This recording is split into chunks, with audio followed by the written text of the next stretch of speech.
vamos lá, né? Qual é a ideia que a gente teve aqui de organizar esse momento, né? Antes de tudo, cumprimentar aqueles que não fazem parte do grupo de estudo da obra de André Luiz e que está aqui, né? Que estão aqui participando, né? Minha gratidão e meu reconhecimento por estarem aqui, por estarem conosco no dia de hoje, né? Estamos, como a gente falou no grupo, a gente estendeu essa confraternização final, esse momento de congraçamento também para as pessoas que nos acompanham no RE, no Raciocínios Espíritas, né? No movimento espírita de maneira geral. Então, meu reconhecimento, sejam muito bem-vindos, né? E dizer que a gente, como é de costume, a gente costuma não passar um domingo, ainda que seja de confraternização, sem fazer alguma abordagem doutrinária, né, e sem desconsiderar aqui a exploração do tema e dos assuntos que a gente vem ventilando. Do contrário, isso perderia um pouco o sentido, ainda que a gente reserve um tempo menor hoje para a discussão doutrinária, a fim de a gente confraternizar em momento próprio, mas é importante a gente também abordar, né, a questão dos temas que a gente tem levantado. A gente está estudando a obra No Mundo Maior, obra de André Luiz em parceria com Chico Xavier. A gente, apesar de a gente já estar no capítulo 13, Psicose Afetiva, eu não vou abordar o Psicose Afetiva hoje, eu vou fazer uma espécie de síntese do capítulo 12, Estranha Enfermidade, e depois a gente libera para interação, para discussão, para abordagens, para perguntas, só para a guisa aqui de conclusão e de finalização desse capítulo. O capítulo Psicose Afetiva, o capítulo Estranha Enfermidade, é um capítulo, como a gente já abordou aqui em outras situações, é um capítulo que aborda o drama complexo, desafiante, ainda não totalmente solucionado pela psiquiatria da esquizofrenia. Ainda a esquizofrenia é misteriosa para boa parte da psiquiatria. É ainda um tema não totalmente solucionado pelo universo psiquiátrico. E a esquizofrenia, talvez, mais especialmente do que todas as outras, convida a criatura a estudar o mundo mental de uma maneira especial. Por quê? Porque a esquizofrenia, do ponto de vista da ciência, tem uma dimensão orgânica, mas psiquiatricamente a dimensão orgânica não consegue explicar totalmente, de maneira absoluta, a dimensão orgânica não consegue explicar a questão da esquizofrenia. As alterações físicas que a esquizofrenia supostamente pode produzir no paciente psiquiátrico não é suficiente para a gente entender todos os sintomas que a esquizofrenia apresenta. Isso é importante a gente considerar. Daí, a esquizofrenia também é um desafio para essa relação entre o que é da mente e o que é do corpo, onde um começa e o outro termina. Essa é uma questão que psiquiatras, de vez em quando, abordam e discutem e procuram entender no âmbito dessa estranha enfermidade, como diz André Luiz. Ora, uma das questões importantes que André Luiz aqui levanta é um processo de adoecimento mental que foi evoluindo ao longo da encarnação. Isso daqui é uma coisa muito importante porque, assim, do ponto de vista da psiquiatria, a gente não tem referências nesse sentido. Há indícios que o estilo de vida, que o estresse pode ser um fator que desencadeou, mas não é suficiente para explicar a esquizofrenia do ponto de vista psiquiátrico. Porque algumas pessoas se estressam e surtam e outras não. Psiquiatricamente, isso não é suficiente para dar conta. Mas aqui André Luiz traz a colaboração espiritual, que é a questão da ordem moral, né? O paciente aqui examinado, o Fabrício, é alguém que foi evoluindo no seu adoecimento mental por conta de questões que têm raízes morais e, portanto, espirituais. No trato com os outros, particularmente a consciência de culpa que ele guardava, que ele agasalhava, e que foi ao longo dos anos acentuando-se, se intensificando e mais tarde alterando a bioquímica do seu cérebro. Isso foi o que aconteceu aqui na descrição do mentor Calderaro, nas explicações dele. Ele conta a história de Fabrício, né? O que foi que aconteceu com esse paciente, né? A história deve ter sido abordada aqui em semanas anteriores, né?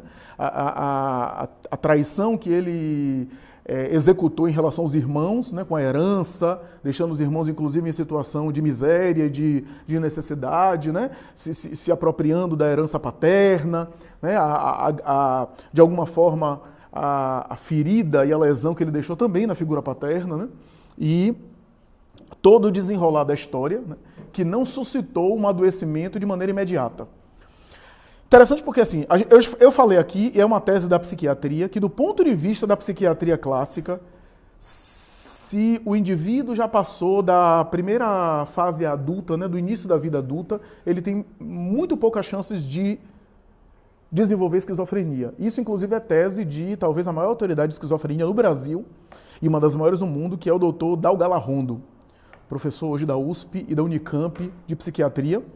É uma referência em psicologia, psiquiatria, psicopatologia, e Dal Galarrondo costuma dizer isso, né?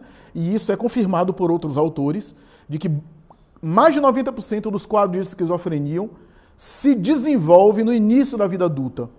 Então, possivelmente após os 40, quem tem após os 40 pode dar graças a Deus que possivelmente não vai desenvolver esquizofrenia. Pode desenvolver outras coisas, mas a esquizofrenia está livre com fé em Deus. Não é bem assim. André Luiz está dizendo que não é bem assim. Porque o quadro aqui que a gente está examinando foi gradativamente se acentuando. A gente não sabe mais ou menos quando foi que deu, mas possivelmente esse quadro aqui se deu mais tarde. Porque o personagem Fabrício, quando é descrito na atualidade, entre aspas, da obra, ele já é idoso. Né? Tem um neto, né? Tanto é que André Luiz chama o velhinho. O velhinho acamado, recebeu a visita do neto. Mas esses quadros, embora existam no cenário da psiquiatria, são quadros mais raros. São quadros muito mais raros. Por quê? Aí a gente tem que fazer a contribuição espírita. Por quê? Porque a esquizofrenia é um processo espiritual com raízes muito fortes, cujos débitos são débitos pesados. São débitos que muitas vezes em uma encarnação você não adquire. O que é que eu quero dizer com isso? É que quase sempre você não comete um crime, por exemplo, muito hediondo nessa existência, que dê tempo, entre aspas, para que você se desenvolva a esquizofrenia de maneira tão cedo. Normalmente, o esquizofrênico é o espírito que traz uma carga de uma existência anterior. E é por isso que, superado a puberdade e se apropriando do patrimônio corporal no acabamento da sua reencarnação, ele passa a eclodir do seu inconsciente as reminiscências do passado em forma de conflito, que vai evoluindo e que acaba produzindo a esquizofrenia. Que, na verdade, se a gente for observar os pacientes esquizofrênicos, eles já tinham sintomas esquizo, como a gente costuma dizer, antes. Ele já tinha um sintoma de retraimento antes. A tendência do retraimento, do empobrecimento social, né, do empobrecimento relacional já vinha ocorrendo antes, só que não foi percebida. Ele já tinha traços esquizo, como a gente costuma dizer, né, porque há quadros esquizo que não são esquizofrênicos, mas são esquizos, né? Tanto é que há um transtorno de personalidade chamado transtorno esquizoafetivo, né, que é um transtorno basicamente caracterizado por um embotamento afetivo, por um retraimento social. Né? Retraimento social esse que faz parte do indivíduo de uma maneira assim peculiar. O indivíduo funciona daquela forma, é diferente da fobia social. O paciente com fobia social, ele sofre com a fobia social. O portador do transtorno esquizoafetivo, ele não sofre. Ele parece viver muito bem naquela situação. Eu vou citar aqui, à guisa só de curiosidade, há um autor de psiquiatria, e eu estou falando isso com muito cuidado, porque é uma consideração que ele faz, mas há um autor de psiquiatria que especula que João Gilberto, um dos pais da Bossa Nova, seja portador de transtorno esquizoafetivo. Quem conhece a vida de João Gilberto sabe que João Gilberto tem características bastante isoladas, né? Não é de grandes multidões, de interação, e parece funcionar muito bem ali. Né? Assim, eu não vou entrar no mérito, porque é uma personagem encarnada, eu não avaliei o paciente, eu não posso diagnosticar o paciente. Esse é o autor que fez isso. Mas tem algumas coisas que a gente precisa considerar aqui nessa leitura de André Luiz. Uma delas é o seguinte. Normalmente a gente fala que desenvolve no início da vida adulta, porque o espírito traz uma carga forte, a consciência de culpa então explode, e aí a gente fica pensando, talvez o débito era tão pesado que a esquizofrenia, que é uma expiação, não pode ser amenizada com um tipo de vida moral do paciente antes. Até porque o paciente antes tinha o quê? Vida de adolescente, né? Ainda não tinha amadurecido para a encarnação. Você vê isso nos quadros, inclusive nos quadros conhecidos. Nos casos, por exemplo, de esquizofrenia paranoide, John Nash, por exemplo, do filme Uma Mente Brilhante, é a esquizofrenia paranoide, que, aliás, é a esquizofrenia mais problemática. Normalmente a esquizofrenia paranoide é que acaba recebendo internação por conta dos delírios, das alucinações e, às vezes, de rompante de agressividade. John Nash é um caso específico, né? Porque tem outros quadros, a hebefrenia, a esquizofrenia catatônica, a esquizofrenia simples, tem quadros muito complexos de esquizofrenia, inclusive alguns quadros que se confundem com o autismo. A verdade é que aqui a gente tem uma evolução muito interessante, que é o seguinte: o paciente, a princípio, apresentou traços de esgotamento, quase que uma síndrome de burnout, como a gente costuma dizer, neurastenia, que seria um quadro, né, de estafa com certa repercussão no sistema nervoso. A gente estudou aqui o que é neurastenia. E mais tarde, essa neurastenia evoluiu para uma esquizofrenia.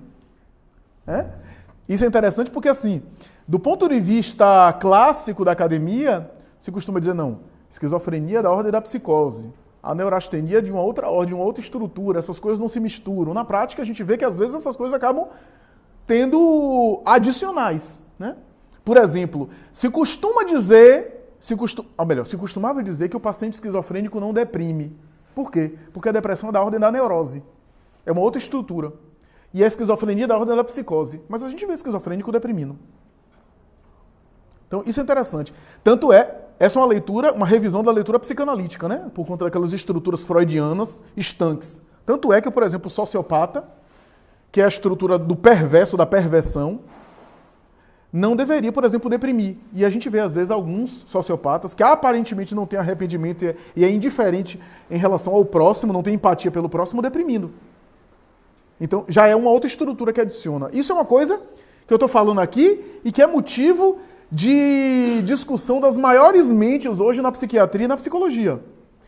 Os mais capazes psiquiatras e psicanalistas batem cabeça sobre isso para tentar entender. Aqui a gente tem uma pista interessante de André Luiz, quando André Luiz diz que começa com esgotamento nervoso, com algo de mais psicológico, mais tarde psicossomático, e foi evoluindo para a esquizofrenia. E ele descreve como isso aconteceu.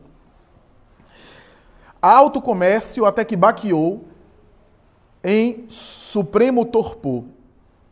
Sentindo-se incriminado no tribunal da própria consciência, começou a haver perseguidores em toda parte. Adquiriu, assim, fobias lamentáveis. Para ele, todos os pratos estão envenenados. Desconfia de quase todos os familiares e não tolera as antigas relações. O excesso de recursos materiais, antes de adoecer, ele amealhou recursos materiais, ele preservou aqueles recursos que ele se apropriou de maneira indevida e até criminosa. O excesso de recursos materiais fê-lo descrente da amizade sincera. Conferiu-lhe noções de privilégio que nunca mereceu. Acentuou-lhe a independência destrutiva. Extinguiu-lhe no coração a bendita luz do verbo servir. Olha como a coisa foi evoluindo. Essa consciência de culpa fez ele delirar. E ele começar a ouvir acusações que não eram manifestações mediúnicas. Ele, inclusive, ouvia os próprios irmãos já desencarnados e o pai acusando ele, inclusive em sonhos. E não eram mediunidade. Era a própria consciência dele. Então, isso é interessante, né? E aí, olha o delírio. Os pratos estão envenenados. As pessoas querem mal. Por quê? Porque como a consciência de culpa se autopune e exige dele a reparação, ele acha que em algum momento ele vai ser pego. Que em algum momento a vida vai dar o troco para ele. É verdade, a vida dá o troco, entre aspas, mas não dessa forma atormentada como o paciente acredita. Mas é uma forma que a consciência de culpa se compraz, se realiza em querer reparar o mal, através desse autossuplício. Então, isso é interessante a gente pensar, ou seja, os delírios, as distorções cognitivas, têm a ver com esse remorso que foi sendo agasalhado ao longo dos tempos. Então, isso é interessante a gente pensar. André Luiz descreve aqui todo o processo como isso aconteceu. Imaginemos, por exemplo, a irradiação de um remorso que ele aparentemente no início parecia não ter, mas tinha. Ele nunca esqueceu. Trabalhou, com dinheiro, usufruiu das sensações da vida, né? Então, André Luiz fala, ele tinha vitalidade orgânica, tinha saúde. O que é que acontece? As sensações do corpo e os prazeres materiais anestesiavam. Só que o tempo faz com que o corpo vai se enfraquecendo pelo envelhecimento natural. As sensações físicas não mais satisfazem tanto, não mais preenchem. E o remorso que nunca deixou de existir, crescendo ao longo dos tempos, como se fosse uma espécie de eletricidade no cérebro. Imaginemos esse remorso durante anos e anos e anos. Foi alterando os neurônios, foi alterando a bioquímica cerebral. Foi isso que aconteceu com o paciente Fabrício, aqui, narrado por André Luiz. E as perguntas de André Luiz são muito didáticas, né? Tanto é que ele diz, para os familiares, Calderaro, para os familiares e amigos, Fabrício é um esquizofrênico, incapaz de resistir às aplicações do choque insulínico, em virtude do coração frágil e cansado. Todavia, para nós, é um companheiro acidentado na ambição inferior, curtindo amargos resultados dos seus propósitos de dominar egoisticamente na vida. No caso de Fabrício, a gente tem uma esquizofrenia cuja causa foi desencadeada na própria vida presente. Na própria encarnação, ele desencadeou os débitos e na própria existência, ele acabou colhendo o resultado, o efeito, em longo prazo, né? Em idade mais avançada. E isso é interessante notar. Esse é um caso mais raro do ponto de vista da observação clínica da esquizofrenia. Então, isso é interessante a gente pensar. André Luiz fala do choque insulínico porque era a terapia da esquizofrenia, né? Aqui a gente está falando do eletrochoque, né? Que era com insulina e com metazol, né? Aplicava-lhe choque nas têmporas, principalmente dos pacientes, né? A partir aí, a obra de André Luiz é da década de 40, né? A partir da década de 30, a gente tem psiquiatras aplicando, né, no mundo inteiro os tratamentos da eletroconvulsoterapia, que evoluiu muito, que existe ainda, né? Mas que evoluiu muito ao longo dos tempos.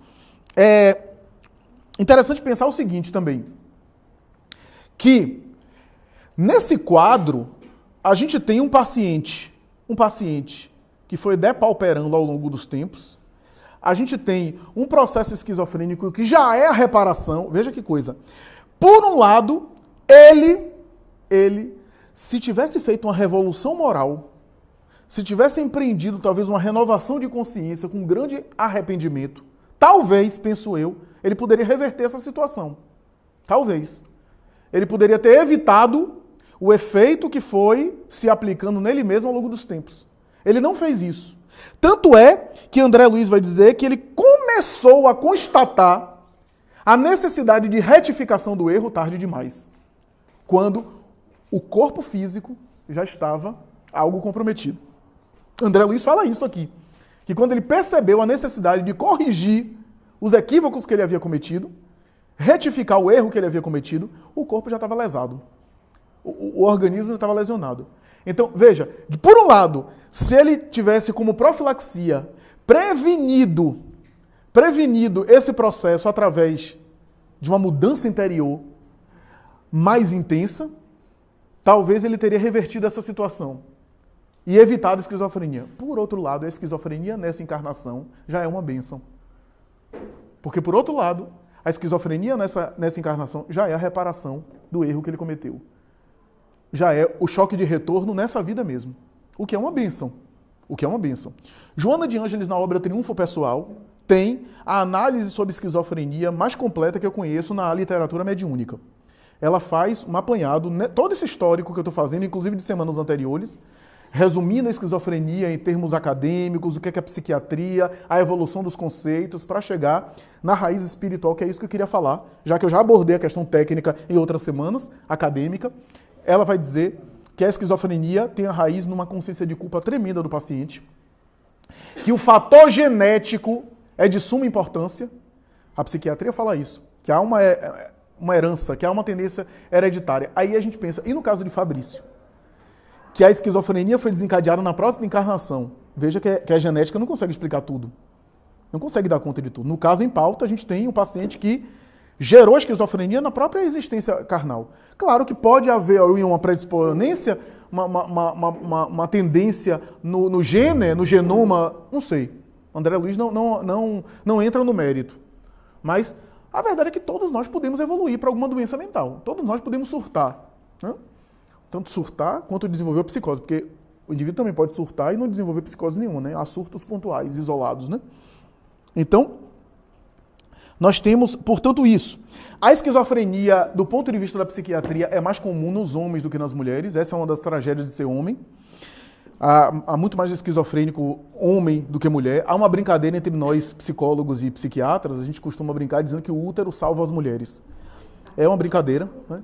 Porque, na verdade, a ideia de que, como a esquizofrenia é um embotamento, é um congelamento da afetividade, as mulheres normalmente são mais afetivas, são mais expansivas, né? A gente associa a questão uterina, né? Por outro lado, as questões histéricas são mais frequentes nas mulheres. Os transtornos de histeria, aliás, histeria vem de útero, né? Daí histerectomia, né? Retirada do útero, né? As questões de somatização, as questões de neurose de conversão e as questões aí de humor, de alteração de humor, são mais frequentes nas mulheres. Como é o caso do... O toque, por exemplo, é mais frequente nos homens, né? Depressão é mais frequente nas mulheres, né? Há quadros que me parece que são mais preponderantes, né? Em determinados espíritos, cuja raiz é espiritual, é claro, né? É claro. Então a gente tem esses quadros aí, né? Por exemplo, no caso de transtornos sociopatas, por exemplo, homens são mais frequentes, né? A sociopatia, de maneira geral, são muito mais frequentes em quadros aí masculinos, né? Por outro lado, a gente tem, por exemplo, uma série de psicoses associados aí, inclusive, aos hormônios femininos, né? Típicos, né? Psicose puerperal, algumas psicoses do climatério, né? Uma série de alterações hormonais que podem suscitar, por exemplo, tanto alterações psíquicas importantes, no caso, né? Surtos, etc., como alterações emocionais significativas, né? Então a gente tem essas gradações. No caso da esquizofrenia, a gente tem mais frequentemente em homens, mas há um número significativo em mulheres também, não é tão assim díspare, não. E aí entra no ponto alto desse capítulo, quando André Luiz vai dizer o seguinte: Fabrício casou, constituiu família, amparou esses filhos, foi dedicado a essa mulher, e essa mulher, a quem ele foi dedicado, e esses filhos tinham tarefas específicas na Terra. Ela, especificamente, era alguém, inclusive conhecido do grupo de André Luiz, e que tinha méritos espirituais. E pelos méritos dela, veja o amor, pelos méritos dela, e pelas tarefas específicas que esses filhos iriam desempenhar, ele receberia amparo. Ele receberia amparo, a ponto de dizer, pelo serviço que prestou à esposa e aos filhos, recebe do alto socorro de agora, de maneira a transferir residência por imposição da morte. Olha que maravilha, transferir residência por imposição da morte. Ou seja, a ideia aqui do grupo é o seguinte: ele não vai mais ficar angustiando, sendo uma carga pesada para essa família, porque ele estava sendo um fardo para a família, né? Depauperando ali no leito, numa morte lenta, né? Com problemas circulatórios, com trombose, com problemas cardíacos. O choque insulínico não podia ser feito por conta dessa fragilidade do corpo dele. A morte era uma bênção para o mundo espiritual. O mundo espiritual estava fazendo essa leitura, ele ser transferido, né? E ele não chegou à demência total. A esquizofrenia às vezes evolui para a demência, por conta do amparo espiritual. Por quê? Se o espírito é muito endividado e ele irradia esse remorso, é claro que ele sintoniza com outras mentes. Ainda que a obsessão não seja a coisa mais importante no quadro, porque há quadros esquizofrênicos que a obsessão não é mais importante. As vítimas magoadas, algumas já perdoaram, foram adiante, mas irradiando nas zonas baixas do ser, como André Luiz vai falar, ele atrai outras situações, outros seres que confabulam e que alimentam essa perturbação. E foi isso que aconteceu. Mas, pelo serviço que ele prestou à esposa, aos filhos, recebe do alto o socorro de agora, de maneira a transferir residência por imposição da morte, preparado para o futuro de reajustamento.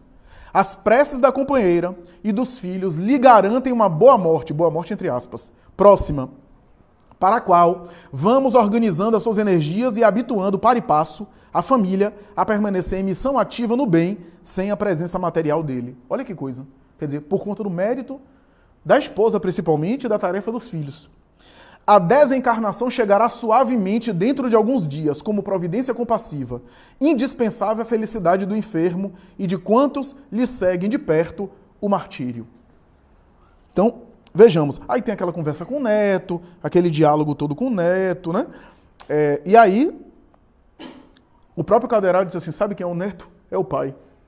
O pai dele, que ele apropriou-se dos bens, etc., que roubou e que mais tarde, inclusive, impediu que os irmãos também tivessem posse pela herança, e deixando a situação difícil em relação aos irmãos. Veja, né, o ladrão vai devolvendo à vítima os bens que roubou, né? Porque o neto seria o herdeiro dele, o único neto, aliás. Né? Então, veja, e aí se apropriando. E aí, eu acho que o ponto final da obra, que aqui eu quero fazer uma consideração importante, que aliás, de toda a minha consideração aqui, o que eu queria mais complementar é isso que eu vou falar agora, que é o seguinte. Nosso amigo enfermo, guardando na mente os resíduos da ação criminosa, logo após o abandono do domicílio fisiológico, experimentará por muito tempo os resultados da sua queda, até que o sofrimento alige os elementos malignos que lhe intoxicam a alma, quando esse serviço purgatorial estiver completo, então. Em outras palavras, a influência da matéria sobre o espírito pode fazer com que o espírito prossiga no além-túmulo de maneira a curto ou a médio prazo, ainda influenciado pela matéria.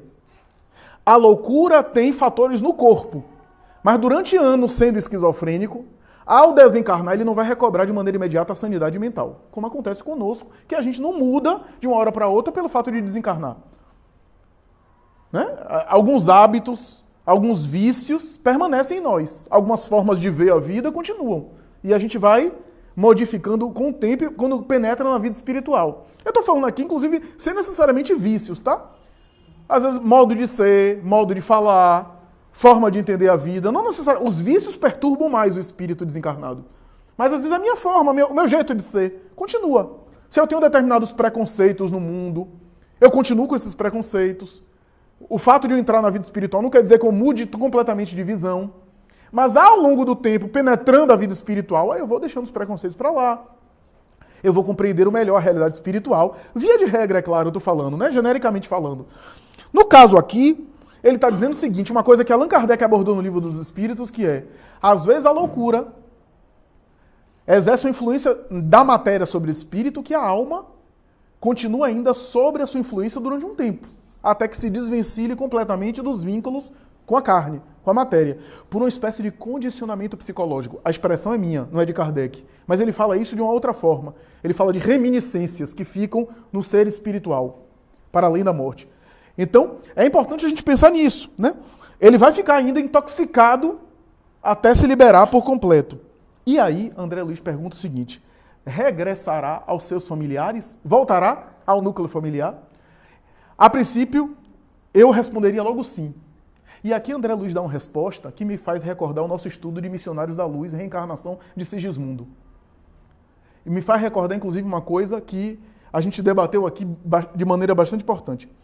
Olha a resposta de Calderaro. Se o grupo consanguíneo atual houver elevado padrão espiritual a luminosas culminâncias, será compelido a se esforçar intensivamente para alcançar a bênção de voltar junto a esse grupo. Entretanto, jamais estará desamparado. Todos temos a imensa família, dentro da qual nos integramos desde a origem, a humanidade. Aqui eu quero fazer uma pausa para fazer essa alusão a Sigismundo, ao processo de reencarnação e a um outro processo de reencarnação que aconteceu em Os Mensageiros. Vou citar logo nos Mensageiros. Lembra um caso de uma mulher que viveu uma vida atribulada, trocando de parceiros, e aí teve um momento lá, eu não estou lembrando direito exatamente a biografia dela, mas tem um momento lá que André Luiz vai dizer assim, e por culminar, e para impedir os excessos dela, ela se envolveu com um homem também desequilibrado quanto ela, e engravidou nessa relação, atraindo um espírito bastante denso, que se corporificou na condição de filho por conta do tipo de vida que ela levou. Esse filho não estava no programa dela, mas ela atraiu por conta do tipo de vida que ela levou. Essa informação de André Luiz me deixou um pouco espantado. Porque é claro que a gente tem a nossa programação. Mas veja que coisa interessante. Aí a gente pega André Luiz em Sigismundo, Missionários da Luz. Tem um momento lá que André Luiz vai e examina o casal Adelino e Raquel, né? E aí, em determinado momento, ele diz assim, Adelino não apresenta condições satisfatórias para a reencarnação de Segismundo, porque pelo tipo de vida mental atribulada que ele está levando, pelo tipo de vida temperamental, emocional e até as paixões que ele vem cultivando, inclusive fora de casa, ele tem perturbado psiquicamente a cromatina sexual, responsável pela formação do DNA e do corpo do futuro filho. Ele tem envenenado... E aí André Luiz, inclusive, descreve a região da próstata dele, né, com micróbios fabricados pela mente, aludindo aí que ele tinha um comportamento um tanto desequilibrado na área genésica, talvez sexual, né, uma perturbação ali, e não tendo recursos suficientes para que a espiritualidade possa ajudar na elaboração do corpo que Segismundo precisava. Olha que coisa interessante. A gente pensa que o processo reencarnatório é um negócio assim, fecundou, foi. Nem sempre. Claro que há os processos automáticos aí, né? E aí eu fiquei pensando nesse processo de Sigismundo, nesse processo, né, da reencarnação. Eles tiveram que atuar, inclusive, para mudar a paisagem mental dos dois, Raquel e Adelino, para que a atmosfera de casa pudesse ser mais suscetível à reencarnação daquele futuro filho. Olha que coisa interessante. Durante muito tempo, eu vi alguns relatos que eu disse assim, esse negócio é superstição. Que é o seguinte, eu e fulano, meu marido, a gente fisicamente estava bem, clinicamente estava bem, mas não vinha filho, fazia de tudo. Então a gente fez um tratamento espiritual em Palminha, em Natividade, no Paulo Estevam, tal, fez um tratamento de passe e logo depois engravidou. Quantos relatos a gente já ouviu isso? Eu já ouvi, Jorge deve ter ouvido que é entrevistador, muita gente. Eu confesso que eu era muito cético em relação a essas informações, porque para mim ou era um efeito psicológico, agora eu estou protegido espiritualmente, se abre mais a fecundação e a reencarnação, né? A autossugestão, ou era coincidência. Mas quando a gente lê nas entrelinhas essa colocação de André Luiz, talvez faça sentido. Talvez faça um sentido aí de que eu tenho uma condição física para a fecundação, eu e minha esposa, eu e meu marido, a gente tem, mas não é só isso que é suficiente. Porque é um processo que precisa de um espírito. Pode haver fecundação, mas sem espírito não tem bebê. É um processo que não depende só de nós, né? Eu atendi um casal durante um tempo, eles já engravidaram, mas o marido, que não era muito simpático à ideia espírita, mas ela frequenta, é do movimento espírita, e ela de vez em quando vinha com as coisas, e aí ele, meio cético, dizia assim, fulana, sabe o que é? Ninguém quer vir pra gente. Né? Brincava com ela, nenhum espírito quer vir por nós, não. Esse fato aqui do tratamento espiritual talvez tenha influência. Uma influência significativa na alteração da estrutura, na atmosfera, na harmonia do casal e aí nas condições necessárias para a reencarnação, né? Para o mergulho na carne. Então, você pensa o seguinte, o indivíduo, o grupo familiar que se eleva espiritualmente, talvez se afinize com outros na sua atmosfera e também receba outros na condição de filhos, com exceção de quando eu já tenho no meu programa algum espírito ligado a mim que eu preciso estar convivendo e que eu tenho uma relação difícil com ele. Mas nem todos os filhos que reencarnam já estavam previstos antes do berço. Alguns vêm por afinidade na minha atmosfera espiritual que eu tinha. Então, olha que coisa interessante. Então, veja que a mudança moral e a evolução moral e essa preservação do material genético propicia, de repente, a vinda de espíritos mais equilibrados para o seio familiar. Porque eu preservei as minhas energias sexuais, as minhas energias psíquicas, em função da minha moralidade, né? Do meu tipo de vida, do meu estilo de vida, né? E assim por diante. Então, veja que tem coisas aí muito complexas que nos escapam desse processo. E que André Luiz aqui está dizendo. Então, quando ele coloca isso, regressará aos seus familiares, se o grupo se elevar, Fabrício, no mundo espiritual, vai ter que penar para estar no nível de reencarnar nessa família. Do contrário, ele vai para outro grupo. Allan Kardec, Evangelho segundo o Espiritismo, capítulo 14, Honrar pai e mãe, laços espirituais e laços corporais.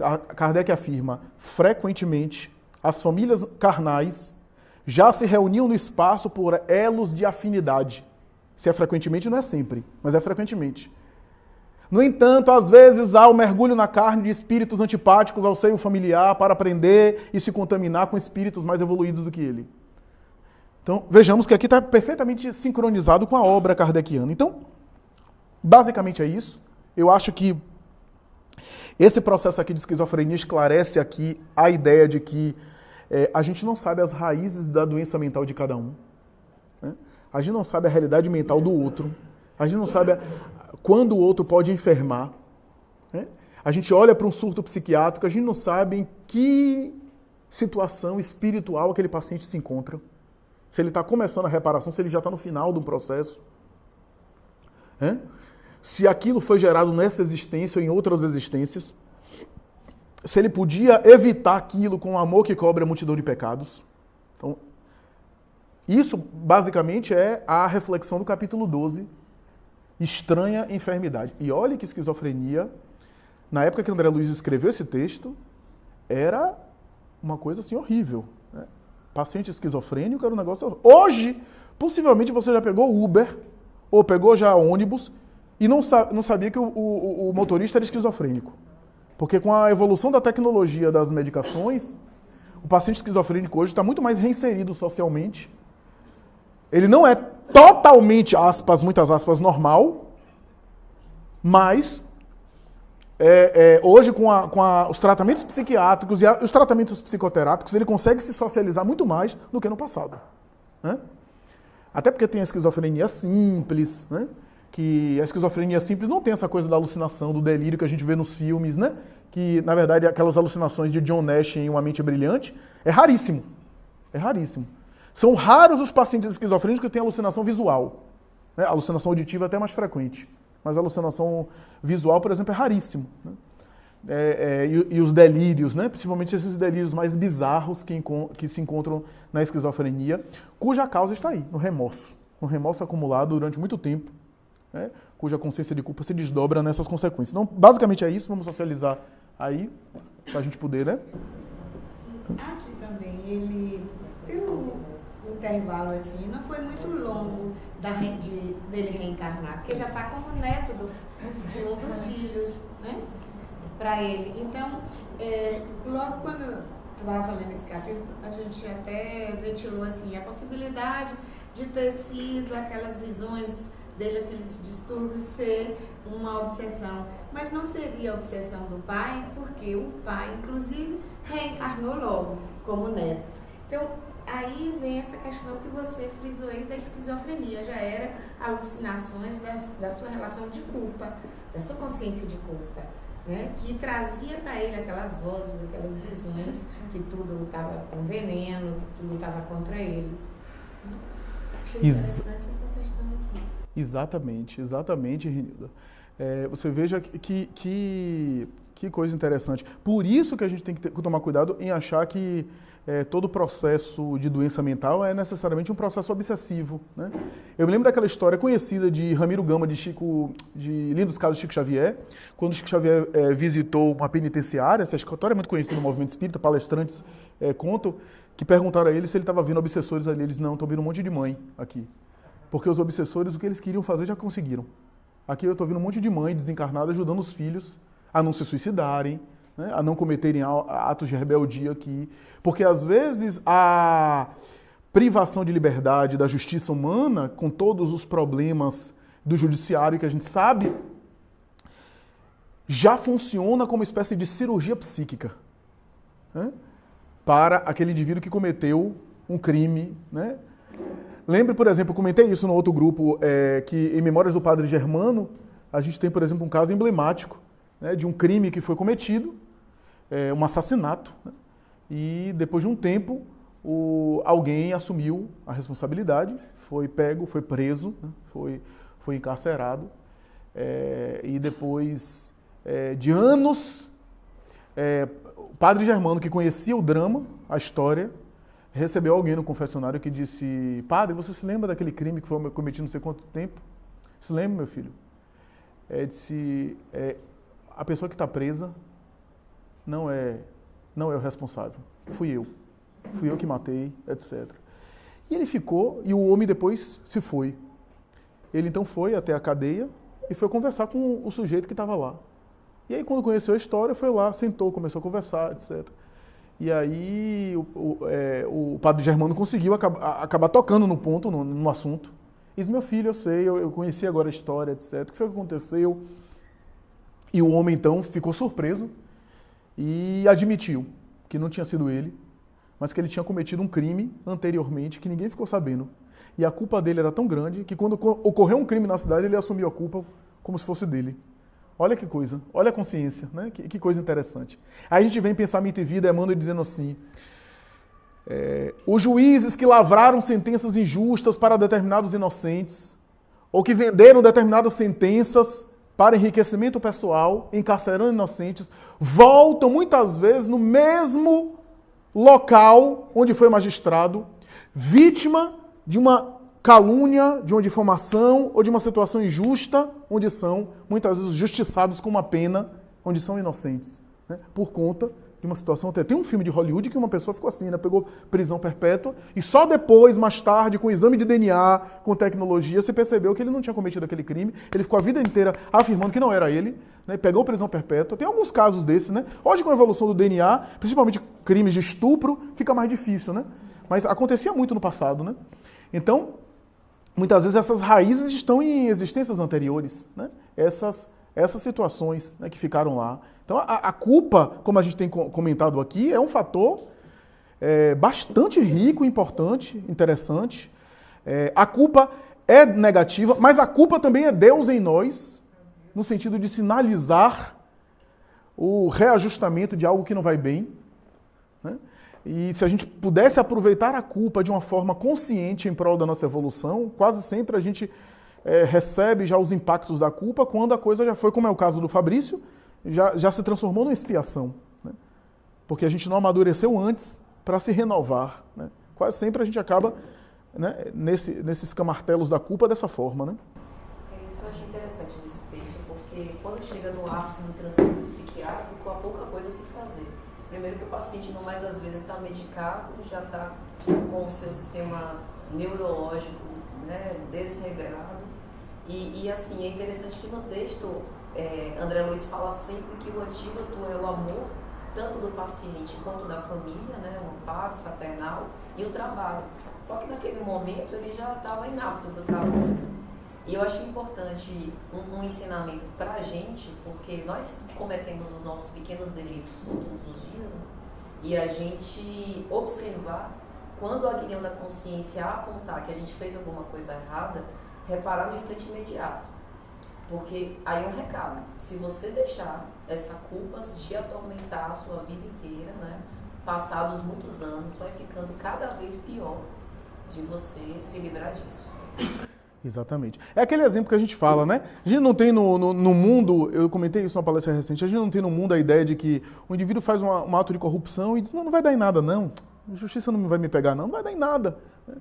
Às vezes dá, né? Às vezes não dá, mas às vezes dá. A gente está vendo aí, no Brasil e no mundo, né? Às vezes acontece, da pessoa acabar sendo alcançada pela justiça, sendo presa, respondendo processo, né?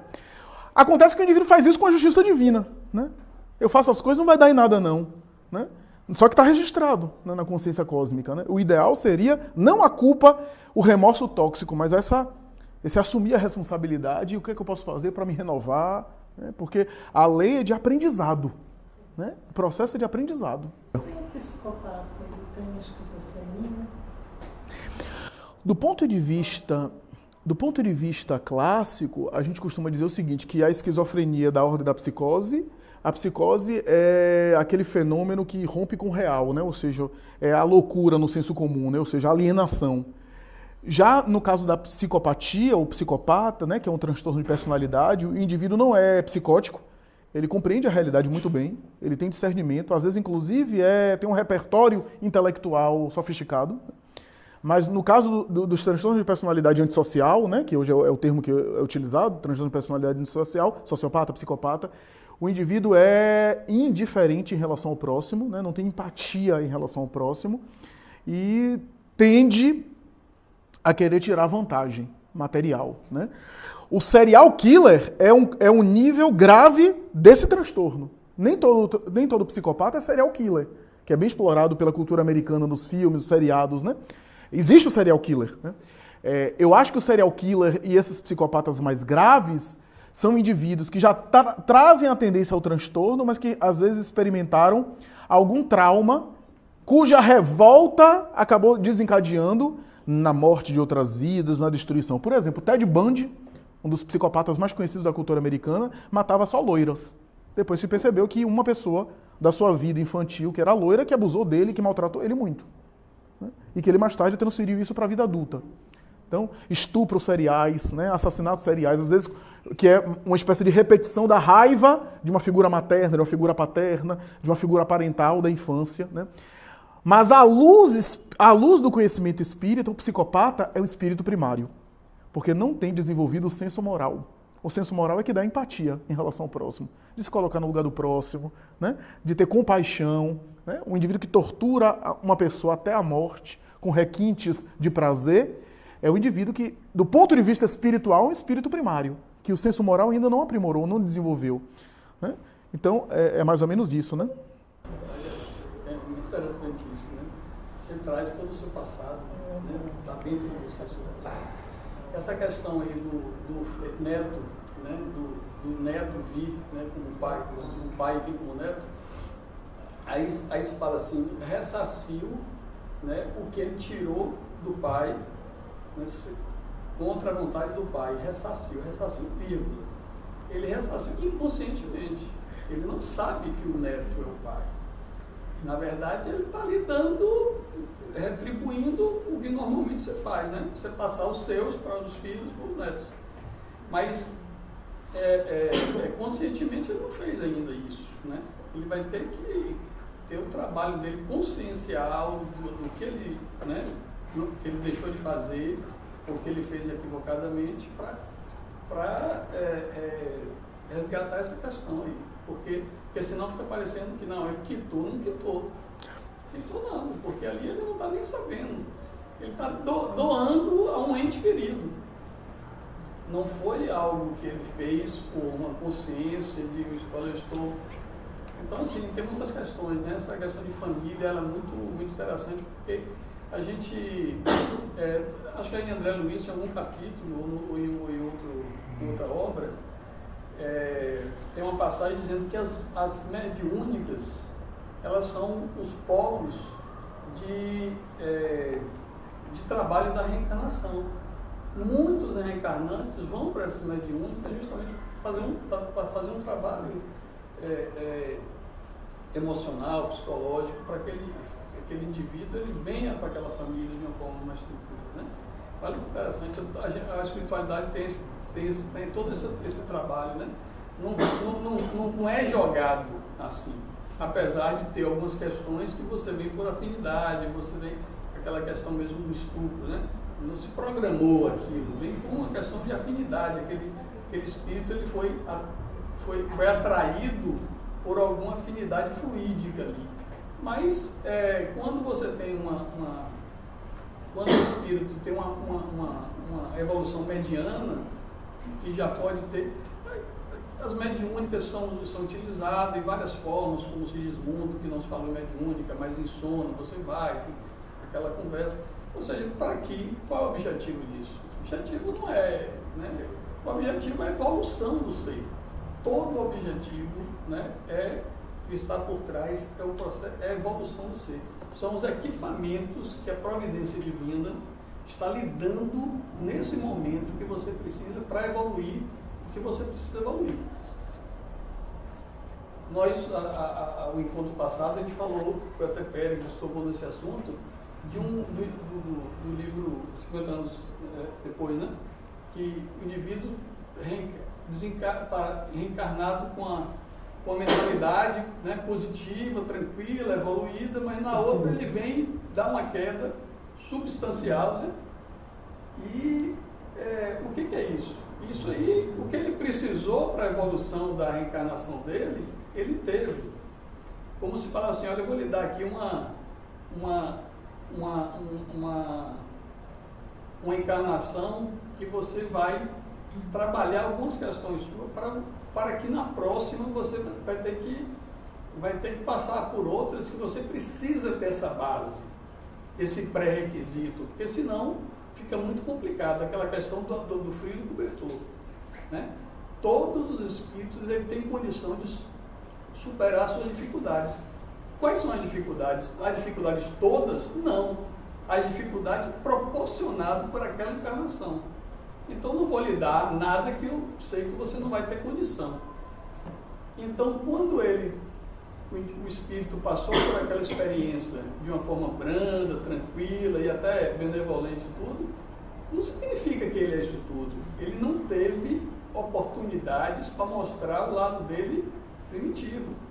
E aí, na outra encarnação, ele tem essa oportunidade de reencontrar com espíritos, ou, né, com pessoas que vai aguçar nele o primitivismo, e aí ele fala assim, agora você tem condição de estar com essas pessoas. Então, é muito relativo tudo, né? Nem sempre a cara de anjo é anjo, né? Nem sempre que tá... Às vezes você não passou ainda pelo teste, né? Você tá... E é bom que quando você não esteja passando pelo teste, você esteja se fortalecendo. Porque às vezes você passa anos e na hora do teste você cai. Um teste que você já caiu há 500 anos e que você volta, né? Isso acontece muito. Às vezes a pessoa evoluiu em grande parte e olha ela tombando naquele calcanhar de Aquiles novamente, né? E às vezes esses transtornos psíquicos, eu vou passar para você, Osmani, esses transtornos psíquicos específicos não servem apenas como reparação de si mesmo, né? Porque o paciente está expiando, no caso da esquizofrenia, uma clara expiação, efeito do remorso que o indivíduo, né, gerou para si mesmo, mas às vezes podem ocorrer traços psíquicos que eu, em função da minha reincidência em determinados equívocos, acabo voltando ou vivenciando uma limitação que eu mesmo gerei para mim mesmo, eu mesmo construí para mim mesmo, para que a partir daquela limitação eu possa crescer mais. Por exemplo, hoje, isso é coisa recente, eu diria até de uns 5 anos para cá, alguns terapeutas, principalmente norte-americanos, têm feito inclusive trabalhos em torno, por exemplo, da depressão, não vendo a depressão apenas como algo terrível, como um sintoma que deve ser afastado, no caso das depressões com quadros psiquiátricos, a medicação, que às vezes é importante, né? Mas cujos sintomas devem ser relatados em psicoterapia e o indivíduo deve renovar a paisagem mental e não lidar, porque há quadros depressivos que o indivíduo tem ciclos de crise. Há um entendimento de alguns terapeutas recentes de entender a depressão como uma espécie de mergulho importante, onde a pessoa desce aos infernos e volta mais consciente de si mesmo.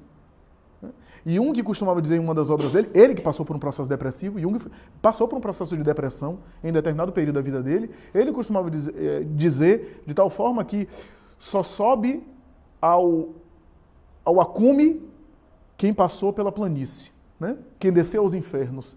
Inclusive, no processo de individuação, ele tem uma figura muito interessante que ele diz assim, a árvore que sobe mais lá em cima é que tem raízes mais profundas no subsolo, ou seja, que desceu também, né? Então, esse é o entendimento, inclusive, de que a depressão, apesar de difícil, pode proporcionar um conhecimento de mim mesmo, porque eu vou conhecer os meus demônios, o meu lado mais, talvez, oculto de mim mesmo. E, às vezes, aquele traço emocional ou psíquico que eu tenho é um indício de que eu estou limitado na vida, porque a depressão limita o paciente, é claro, mas que pode me fazer evoluir, crescer, dependendo de como eu lide com aquilo e, ao mesmo tempo, eu entender o que eu fiz de mim mesmo. Aí, claro, numa leitura espírita, né? Vou contar só um caso rapidamente. Eu tive um paciente, um único paciente, já contei isso uma única vez em palestra, eu tive um único paciente na minha prática profissional que tinha narcolepsia. O quadro de narcolepsia é um quadro muito problemático, né? Ele tomava medicações de grande tecnologia, medicações inclusive bastante sofisticadas, mas ainda assim ele caía no sono. Às vezes estava conversando assim, caía no sono. Narcolepsia tem isso, né? É um transtorno ainda difícil de entender. Toda a terapia psiquiátrica, ele era acompanhado por um psiquiatra, inclusive conhecido aqui de Salvador, bastante competente, ele já fez as terapias clássicas. Eu não sou de ficar apelando para abordagens transpessoais, sem passar pelas terapias convencionais, né? Porque há uma espécie de sensacionalismo em torno de hipnose, regressão, respiração holotrópica. Mas eu resolvi fazer um processo de indução hipnótica, algo ali parecido com a hipnose ericksoniana, com uma espécie de visualização primeiro, e fui induzindo. Bom, para encurtar a história, ele acabou entrando numa reencarnação anterior, onde ele se suicidou, tomando a medicação para dormir. Olha que coisa. E ele voltou com a cena, com esse impacto, né? Inclusive não era espiritualista, não tinha consciência da reencarnação, mas voltou com essa cena, e ele se via na cena, tomando a medicação para dormir. As medicações anteriores aos ansiolíticos atuais, né, Marilyn Monroe, por exemplo, morreu disso, os pentobarbitais da vida, os barbitúricos da vida, o indivíduo tomava para dormir, adormecia, mas a depender da dose, a pessoa adormecia e tinha uma parada cardiorrespiratória e morria. Muita gente se matava assim, tanto é que os barbitúricos hoje quase não são usados, e hoje se usam os ansiolíticos, né? Porque aí a pessoa não morre. Quem toma 5 kg de Rivotril não vai morrer. Vai passar por lavagem no hospital, vai ficar com aquela coisa desagradável, vai ficar dopada durante um mês, mas com fé em Deus não morre. Então, por isso que os ansiolíticos hoje são usados, né? Mas você veja, quer dizer, o suicídio por uma medicação que dormia fez ele voltar com um traço, com uma repercussão, inclusive neurológica, porque deve ter lesado a área perispiritual, né? E ele dormia. Ou seja, o que é que eu fiz de mim mesmo, eu volto com essa limitação daquilo que eu queria. Ele quis tanto dormir, que agora voltava na encarnação dormindo. Ô Flávio, eu queria comentar um pouquinho, pegando a parte ali do Jorginho, ele falou muito bem ali sobre essa questão de que o Fabrício, ele na verdade não tinha consciência de que estava devolvendo, do ponto de vista material, aquilo que havia roubado do pai e devolvendo ao próprio pai. É verdade, né? Do ponto de vista de consciência. Mas eu gostaria de explorar um pouquinho mais isso aí, porque é interessante, retomando aquela questão dos mecanismos. Eu gosto sempre de usar o termo arranjo. Os arranjos que a espiritualidade, a providência, a misericórdia tem para fazer determinados tipos de ajustes, né? Porque, na verdade, inconscientemente ele não está devolvendo, mas na prática está. E uma coisa que ele tomou por maldade, né, ele está devolvendo com amor, né? Percebam a transformação. E são os arranjos, e assim, por isso que a doutrina espírita é uma doutrina consoladora por conta disso, né? Sem essa visão, sem essa compreensão, sem esse entendimento, ficaria difícil compreender esses modelos, né? Esses arranjos, né? Por exemplo, eu gosto sempre de lembrar, quem aqui nunca beijou o pé de uma criança, de um bebê recém-nascido, aquele pezinho fofo, lindo, né? A coisa mais gostosa é dar beijinho em pé de criança, né? Então, muitas vezes, o indivíduo está beijando, na condição de pai, o pé daquele grande inimigo, daquele grande carrasco, daquele grande perseguido, né? Então, que consolador isso, que coisa extraordinária, né? E beijando com amor, né? Com afeto, desvelado e tal. Então, são os mecanismos, né? Os arranjos que a espiritualidade tem para ir corrigindo esses desencontros, esses equívocos que a gente vai construindo ao longo da vida. Eu queria comentar algumas coisas aqui, fazer alguns comentários breves. Eu queria começar aqui pelo título. Quem sou eu para mexer no título de André Luiz, né? Mas só para compreender o contexto do capítulo, esse capítulo poderia se chamar Mecanismos do Remorso, por exemplo, ou Tribunal da Consciência. Porque, né, não é ideia, não é mexendo não, mas ajudar a gente a compreender o conteúdo, né? Porque ele trata o tempo todo desses mecanismos que o remorso vai tratando e trabalhando. E é um exemplo de que, interessante, tudo ocorre no Tribunal da Consciência, ele com ele. É um exemplo interessante de que não há obsessor, né? Nem de antes, nem de agora, né? Então, e ele, na verdade, o problema todo dele é o passado presente, né? Todo o drama que ele vive no Tribunal da Consciência, usando essa ambiguidade, né? É o passado do presente, ou seja, da presente reencarnação. Ele não tem, pelo menos no texto desenvolvido, não tem nada relacionado com vidas anteriores, né? E eu gosto muito que, acho que foi Paty e acho que Pérez também lembrou, numa das nossas aulas aqui anteriores, o exemplo de Saulo, que ele conseguiu ser Saulo e Paulo numa mesma encarnação. Esse aqui está vivendo essa experiência, né? Está vivendo essa experiência no drama dele, mas não vai conseguir. Fabrício não vai conseguir resolver suas questões e vai carregar para o além-túmulo e vai viver um período e vai vir com dificuldade, se for recebido por essa mesma família, né, para conseguir reparar. Então ele tem uma caminhada. E Saulo também é um exemplo, Paulo também é um exemplo da árvore com raízes profundas, né? Porque Paulo foi alto, né? Foi muito alto, né? Mas ele tinha raízes profundas nos erros que ele cometera, né? Então, e é fantástico como ele consegue se recuperar, né? Ele poderia ter levado a vida inteira de remorso, né? Pelo que aconteceu com Abigail, pelo que aconteceu com Gesiel, pelo que ele praticou aos irmãos de raça, pelo que ele praticou a todos os povos, e ele não, ele se reergue, ele reformula todo o projeto de vida, ele corre atrás e passa uma vida toda de redenção e voa alto, né? Se a gente vê daqueles grandes nomes, né, do apostolado de Jesus, Pedro, por exemplo, Pedro, o que ele tinha feito de mais grave até então foi cortar a orelha do centurião, né? Por exemplo, né? Não tinha nada assim muito grave, nem todos os outros, todos tinham questões, né? Pequenas até. O próprio Judas, por exemplo, né? Ele comete um grave erro, mas foi um erro, eu diria assim, um erro isolado na caminhada. Ele tinha o comportamento, tinha a personalidade dele, tinha as questões dele, mas o que Paulo fez um processo continuado do mal, né? De perseguição, né? E ele consegue, a partir das portas de Damasco, né, da queda que ele teve, da assistência que ele teve de Ananias, não foi? Foi Ananias. Ananias. Uhum. Ele consegue se reerguer. Então é um exemplo interessante que dá para a gente fazer um paralelo com esse drama aqui de Fabrício, né? Fabrício perdeu o time da reparação na vida, né?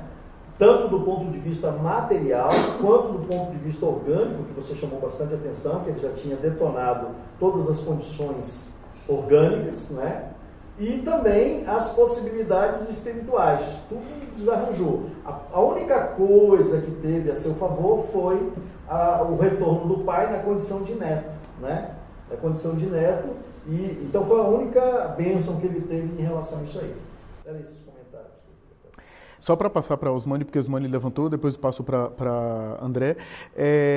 E interessante, Paulo, que Saulo, do ponto de vista do nome, significava o maior, né? E Paulo o menor. Ele trocou, que na verdade é uma mesma versão de um mesmo nome, ele trocou para a versão romana, e Paulo é o menor, né? Ele fez isso de propósito, né?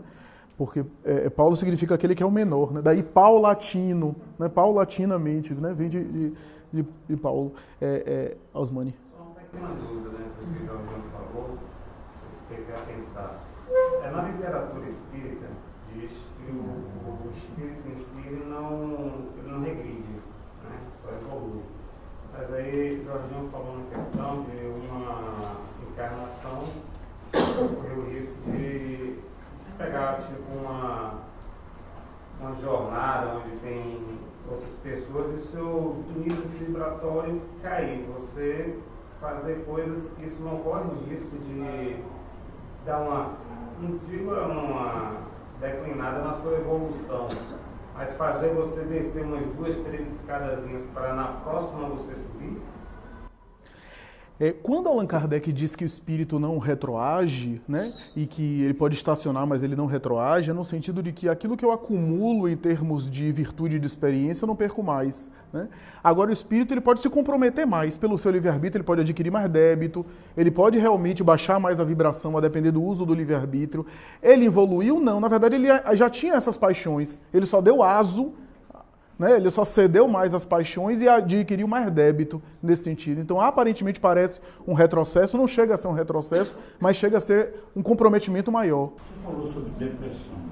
Gostaria de tocar nisso, porque quando eu fui fazer uma palestra sobre esse tema, eu fiz uma pesquisa e vi depoimentos muito interessantes, inclusive de uma atriz da Globo, Cássia Cristo, que ela teve à beira do suicídio. E ela abordou uma coisa muito interessante, que eu acho que é um problema da depressão. Fazer um diagnóstico, numa anamnese de depressão, quando o caso não é de depressão. O caso é de alteração de humor. Então, se a pessoa tem uma alteração de humor e você trata com antidepressivo, nem lítio, não equilibra. Ela tem que tomar lítio. Então, a Cássia Cris ficou 4 anos se intoxicando e não resolvia. Então, ela estava quase suicidando.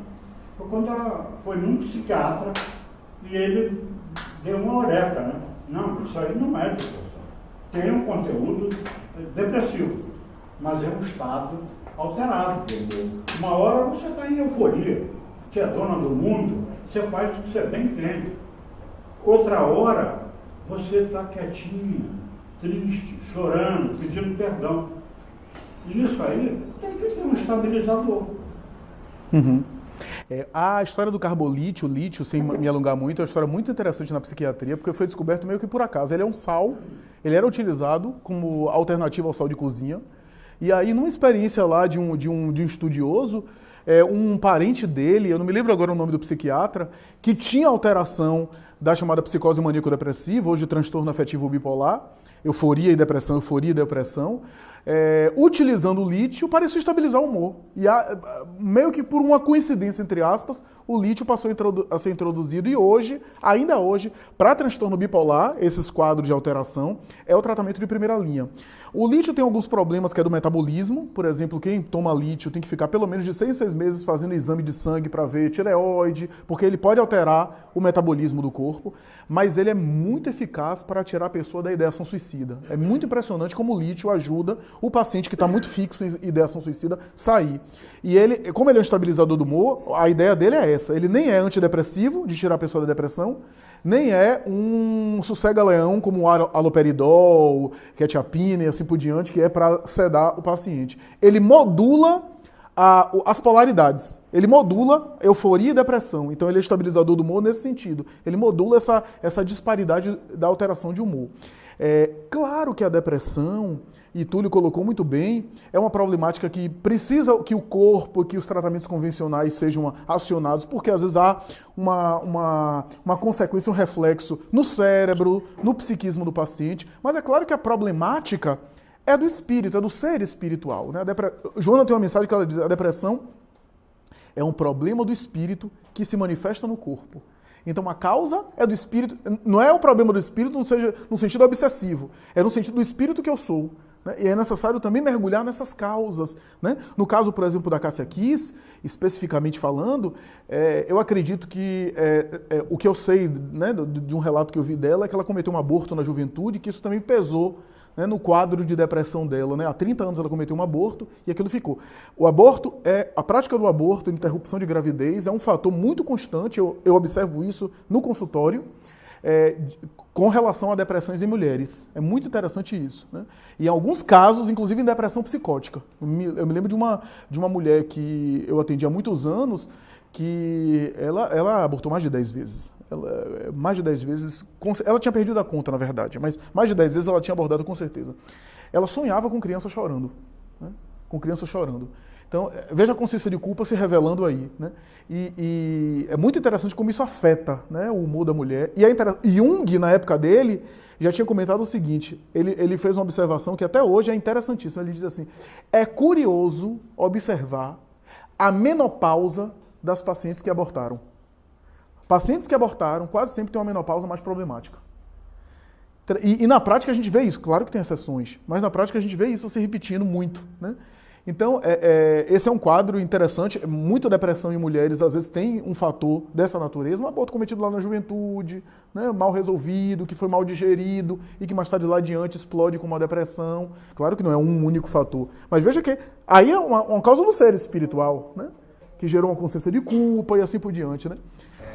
O Paulo Patrício fez uma menção aí à questão de Saulo e tal, né? E tem uma mensagem de Joana de Ângeles em Jesus Evangelhos da Psicologia Profunda, quando ela faz um recorte acerca dos renascimentos, ou seja, dessa possibilidade de utilizarmos não os mecanismos reencarnatórios, mas esses renascimentos múltiplos que se dão em uma mesma existência. E que a história de Paulo é um recorte perfeito desse renascimento, né? Ou seja, dessa sucessiva escada de ascensão após essa queda aos infernos morais, como você colocou muito bem, né?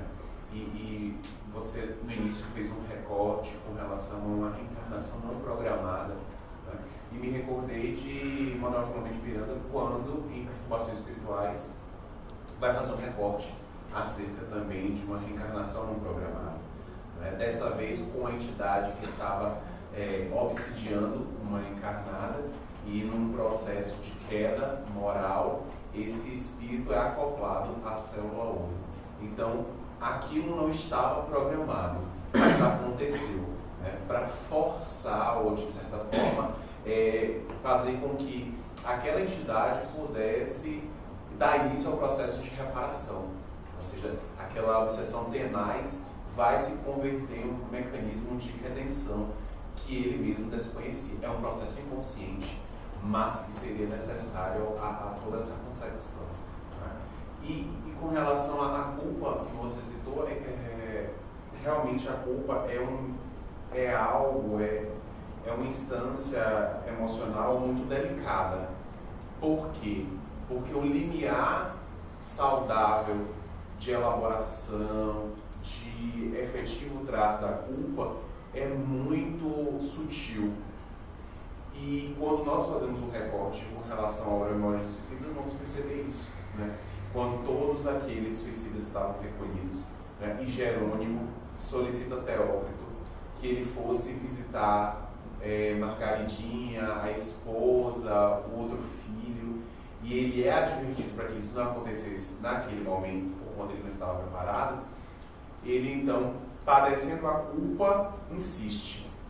E aquele processo, quando da apresentação das cenas, vai se irradiando, vai se alongando, e então ele ingressa num processo do qual ele não poderia sair tão cedo.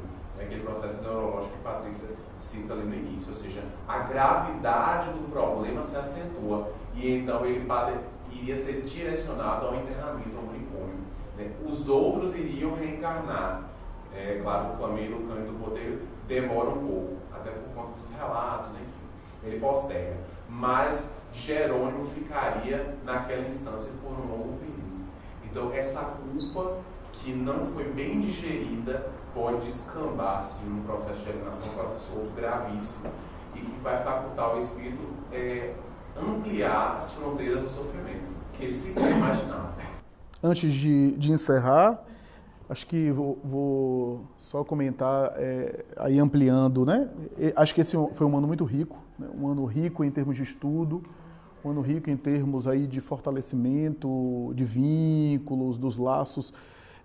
Me refiro especificamente ao grupo aqui de André Luiz, né? Porque esse foi um ano em que os personagens que fazem parte desse grupo praticamente foram os mesmos, né, e permaneceram os mesmos, né, mas acentuando e intensificando e até aprofundando a compreensão de André Luiz. Eu acho que esse ano foi um ano muito maduro no sentido da compreensão da obra de André Luiz. Os comentários, né, o que as pessoas traziam, né, em termos aí de ideia, de associação com outras obras, foi muito interessante, foi muito rico, né? Algumas coisas foram até registradas mesmo, né? Então, eu acho que estamos num momento assim, de maturidade nesse sentido. E aí, falando de maneira geral ao Raciocínios Espíritas, né, já que tem pessoas que não fazem parte do grupo, mas que acompanham o Raciocínios Espíritas, o Raciocínios Espíritas também entrou numa fase muito interessante, uma fase não apenas de produção interessante, mas de ressonância, né? Recentemente, numa palestra, tinha uma pessoa que mora no subúrbio, né, em outro lugar, e disse que foi por conta né, dos vídeos que assiste do Raciocínios, que queria apertar minha mão e que falando o quanto era interessante. Eu tenho recebido mensagem em Minas Gerais, São Paulo, Rio de Janeiro, pessoas que estão estudando algumas obras que a gente estudou no Raciocínios Espíritas, né. Tenho recebido convite de palestra para outro lugar, ainda não aceitei nenhum porque as datas não batem, mas é muito interessante como algo que a gente faz de maneira despretensiosa, vai ganhando vulto, né? Vai ganhando vulto. Alguns conteúdos do raciocínio estão sendo motivo de debate em casa espírita, né, tem sido estudado, né? Eu me refiro à obra Vida e Sexo de Emmanuel, por exemplo, que eu já recebi algumas devoluções, algumas respostas, né? Conteúdos de cunho psicológico sempre causam uma espécie de frisson e as pessoas mandam e-mail e querem mais, etc. Parece que esse interesse é um interesse cada vez mais frequente, né? Mas, claro, o conteúdo do Evangelho, né? As obras, né, que são abordadas, os conteúdos doutrinários, né? É interessante como eu fico grato nesse sentido, né?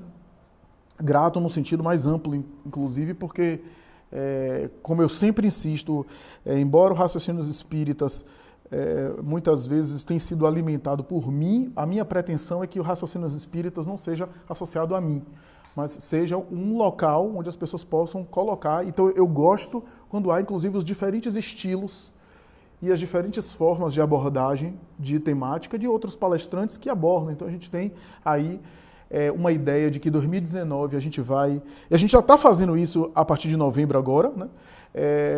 Pulverizar a participação de outros companheiros, então assim não ficar apenas Flávio, algumas pessoas que frequentemente, né, aparecem no canal, né, mas também outras pessoas, né, alargar um pouco isso, né, então a gente já tem gravado com outros companheiros, né, vai sair alguns vídeos aí de companheiros do Movimento Espírita, alguns conhecidos, né, e a ideia é que a gente possa congregar mais gente aí para ficar uma coisa rica, né, uma coisa rica, porque por melhor que seja o orador e por mais simpático que seja Flávio, ele vai falando de um tema de acordo com aquilo que ele sabe, com o estilo dele, sendo repetitivo de alguma sorte. Então outro companheiro aborda aquele mesmo tema e traz uma outra ideia, e a ideia não é ter só uma linha de raciocínio doutrinário, muito pelo contrário, né? Desde que seja fiel à obra kardeciana e fiel ao Evangelho de Jesus, está aberto. Você veja, por exemplo, o Dib, Ricardo Dib, com o estilo dele reverente, jovial. Eu acho fabuloso, eu acho que alcança um público, o estilo dele, né? E eu acho que o raciocínio dos espíritas pode multiplicar nesse sentido, pulverizar nesse sentido. A minha ideia em 2019 é chamar companheiros que nunca participaram, inclusive, do canal, para estarem colaborando, além daquelas figuras já carimbadas que aparecem, né? Patrícia, André, que aparecem frequentemente em Claridades Evangélicas, em outras produções, né, para que essa coisa possa pulverizar. Os companheiros que já estiveram e que, né, a gente retomar, né, Jorge gravou com a gente alguns capítulos de Boa Nova, né, a gente retomar essa prática, né, eu quero colocar esse sujeito aí para estar, né, colaborando, porque ele tem raciocínios doutrinários muito lúcidos e compreensão doutrinária. A gente às vezes, né, troca figurinha, às vezes janta junto e troca figurinha e compartilha coisa. E ele tem, né, muito a contribuir. E outras pessoas também no Movimento Espírita que eu tenho já notificado, já tenho falado. Né, a limitação é mais humana, né, no sentido de tempo, de disponibilidade, de equipamento, de estar gravando todo mundo, né? Mas a ideia é mais ou menos essa, e eu fico muito feliz por essa expansão, essa ampliação, para que o raciocínio dos espíritas não fique associado a ninguém, né, mas que futuramente tenham, assim, colaboradores e que a gente possa, quem sabe, futuramente, né, como já ocorre assim, de maneira ainda tímida, né, as pessoas gravarem simultaneamente em vários locais, depois a gente reúne e coloca lá, hospeda lá no site, né, no canal, né. Então, mais ou menos isso. Eu acho que esse ano foi muito rico, foi muito gratificante nesse sentido, né. Inevitavelmente existem empeços, existem obstáculos, existem desafios, né? Desafios humanos, incompreensões, né? Mas isso é mínimo, né? Mínimo comparado com o que a gente vê de sucesso e de fruto, né? As pessoas escrevendo, dizendo que fez sentido para a minha vida tal palestra, né? Enriqueceu muito o meu estudo em casa, o meu evangelho no lar é diferente agora quando eu vejo tal vídeo, né? Isso é gratificante, e é essa a ideia de a gente estar gravando, por exemplo, conteúdo como esse, né? Para ser útil mais tarde na vida das pessoas, sem nenhum interesse de segunda natureza, de qualquer natureza, né? Então, minha gratidão, meu reconhecimento, né? E a esperança de consumir cada vez mais força física no trabalho e gastar essa atividade intelectual e física no trabalho doutrinário, ampliá-lo e intensificá-lo, porque eu acho que a gente precisa trabalhar mais, né? Acho que é mais ou menos essa a ideia.